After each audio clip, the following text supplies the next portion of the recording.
La communauté Enyele du territoire d'Obala, dans la province du Sud Ubangui, réclame la démission du gouverneur de cette province, M. Jean-Claude Mabenze, accusé de créer des désordres dans l'administration provinciale. Reportage signé Vadiabasten.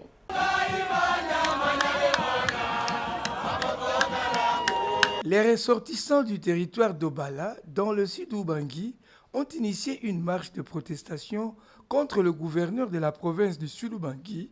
M. Mabenze Jean-Claude, accusé de lancer des arrêtés illégaux dans sa juridiction, nommant des personnes non grata au poste important de l'administration régionale du Sud Ubangui. À l'issue de cette marche qui les a conduits jusqu'à la présidence de la République, le porte-parole des Enyele a lu le mémorandum de cette communauté adressé au chef de l'État, Félix-Antoine Tshisekedi Tshilombo.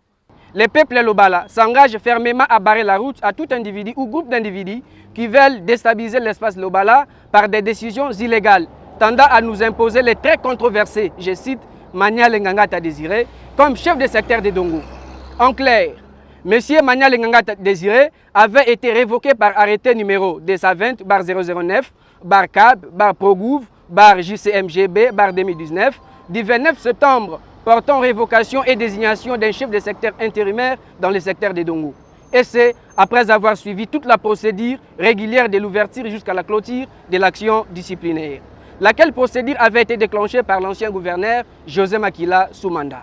Rappelons que plusieurs griefs ont été retenus contre M. Manial Ngangata Désiré, tels que confirmés par les rapports détaillés du dit commission, ou de la dite commission, allais-je dire, provinciale chargée de sécurité, composée des représentants de l'ANER, des représentants de FARDC, de l'inspection provinciale de la territoriale, de la PNC, de la DGM et du gouvernorat, y compris les organismes basés à Dongo, ainsi que par les mémos de la population de Dongo, dont voici quelques-uns, c'est-à-dire certains griefs reprochés à ces derniers. Assassinat de plusieurs personnes en complicité avec les militaires,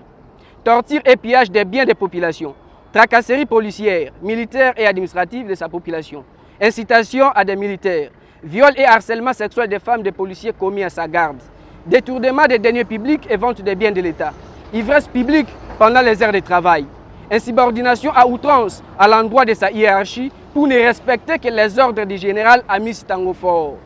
instauration du fétichisme par des rites dans le bureau de l'État de façon officielle, extorsion des femmes d'autrui ainsi que des biens des particuliers, non-respect des biens publics et manque de dignité professionnelle caractérisé par l'exhibition des danses obscènes et des chansons immorales dans le bureau de